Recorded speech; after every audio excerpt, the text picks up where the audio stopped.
ఉదాహరణకి సూర్యుడు ఆత్మకారకుడు అంటారు, తనుకారకుడు అంటారు. అంటే శరీరతత్వాన్ని కానీ ఆత్మకు కానీ ఏ విధమైనటువంటి శక్తి ఏ విధంగా ఉంటుంది, ఆత్మజ్ఞాన లేకపోతే ఇంకోట అని చెప్పని పితృ అంటే తండ్రి యొక్క విషయాన్ని పితృకారకుడుగా సూర్యుడు కాబట్టి పితృస్థానం అంటే ఈ పుట్టినవాడి యొక్క స్థితిని బట్టి సూర్యగ్రహం ఏ విధమైనటువంటి స్థితిలో ఉందో వీరి తండ్రి యొక్క విషయాన్ని ఈ విధంగా ఉంటుందని చెప్పని పూర్వకాలం వాళ్ళు చెప్పారు.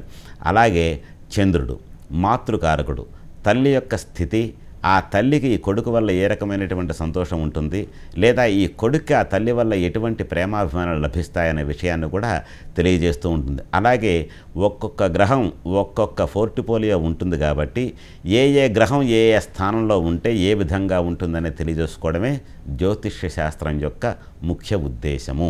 అదేవిధంగా జ్యోతిష్ శాస్త్రంలో ఇప్పుడు ఈ మాతృకారకుడు, పితృకారకుడు, భ్రాతృకారకుడు, అలాగే సంతానకారకుడు, భార్యాకారకుడు ఇలా గ్రహాలన్నీ ఉన్నాయి కాబట్టి ఏ స్థానంలో అంటే భార్యాస్థానంలో భార్యాగ్రహం భార్యకు సంబంధించిన గ్రహం ఉంటే ఏ రకమైనటువంటి ఫలితం లభిస్తుంది, అలాగే పితృస్థానంలో అంటే పితృకారకుడు అంటే ఏ విధమైనటువంటి విషయం జరుగుతుంది అనే ఆ గ్రహాల యొక్క స్థితిగతులను బట్టి నీకు ఈ విధమైనటువంటి సంచారం జరుగుతోంది కాబట్టి ఈ ప్రకారం నువ్వు నడుచుకో అని చెప్పిన గైడెన్స్ చెప్పేదే జ్యోతిష శాస్త్రం. జ్యోతిషం ఎప్పుడన్నా ఏదే రకంగా చెప్తుందయ్యా అంటే వర్షాన్ని శాస్త్రం ఏదే ఆపలేదు, కానీ వర్షంలో తడవకుండా ఏ విధంగా వెళ్ళాలో శాస్త్రం మనిషికి బోధిస్తూ ఉంటుంది. అలాగే జ్యోతిష్ శాస్త్రమైన వేద విహితమైనటువంటి కర్మలన్నీ కూడా మనల్ని సరైనటువంటి దారిలో నడిపించడానికి వినియోగింపబడ్డవే తప్ప ఎవరో ఏదో పని పాట లేకుండా రాసినటువంటి విషయాలు కావు. కాబట్టి ఆస్తికులైనటువంటి భక్తులు ఏదో విషయంలో స్వధర్మాన్ని విడిచి పరధర్మం కోసం వెళ్ళిపోయి అక్కడేదో లభిస్తుందని వెళితే దూరపు కొండలు నునుపుగానే ఉంటాయి, కానీ అక్కడ ఏ రకమైనటువంటి సంతోషం కానీ సుఖం కానీ మీకు లభించదు.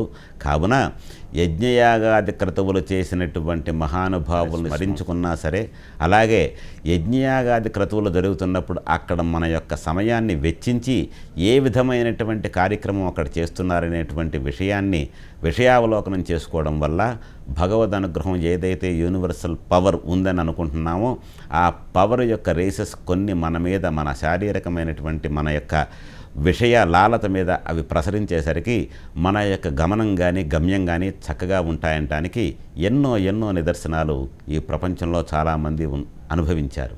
అయితే భగవత్తత్వాన్ని ఏ విధంగా అర్థం చేసుకోవాలి అని చెప్పిన బుర్రపట్టేసుకొని ఏ రకమైనటువంటి ఇబ్బందులు పడాల్సిన అవసరం లేదు మానవుడు.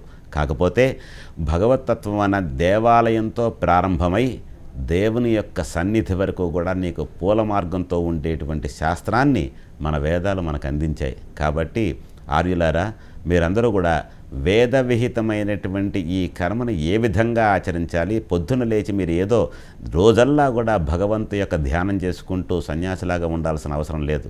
రోజుకి 2 నిమిషాలు లేదా 3 నిమిషాలు నీ యొక్క అవకాశాన్ని బట్టి అవసరాన్ని బట్టి ప్రాణాయామం లాంటిది చేయగలిగితే, ప్రాణాయామం అనేసరికి ప్రాణాయామం అంటే ఏమిటనే సందేహం కొంతమందికి కలగవచ్చు.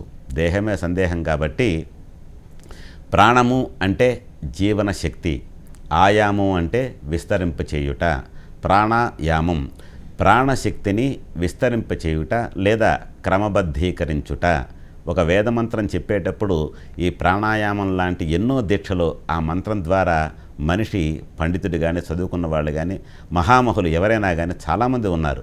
ఇలాంటి వాళ్ళు ఈ యొక్క ప్రాణాయామం ద్వారా భగవంతుని యొక్క సన్నిధి ఏ విధంగా చేరుకుంటామనే విషయమే కాకుండా శారీరక సంబంధమైనటువంటి ఆరోగ్యాన్ని కూడా పొందుతూ ఉన్నారు. అంటే ఉచ్ఛ్వాస నిశ్వాసాలని క్రమబద్ధంగా వదులుతూ పీల్చడం వదలడం అన్నమాట. ఈ వదలడం పీల్చడం అనేది మనం ఒక మాట మాట్లాడుతున్నప్పుడు ఒక్కొక్కసారి 2 అక్షరాలు చెప్పి గాలి పీల్చుకుంటాం, కానీ అనర్గళంగా ఎన్నో విషయాలను చెప్తూ గాలి పీల్చుకోకుండా గబగబా చెప్తూ ఉంటారు. అంటే బ్రీత్లెస్ టాకింగ్ అన్నమాట. ఆ విధంగా చేసిన వాళ్ళు కూడా ఎంతోమంది ఉన్నారు. అయితే మంత్రశాస్త్రంలో కూడా ఇదే విధంగా చెప్తూ ఉంటారు. కొన్ని మంత్రాలు ఇంత పొడుగును ఉంటూ ఉంటాయి. ఆ మంత్రాన్ని మధ్యలో ఆపకుండా ఇక్కడి నుంచి ఈ విధంగా చెప్పాలని చెప్పిన ఋషులు మహానుభావులు ఎంతోమంది చెప్పారు.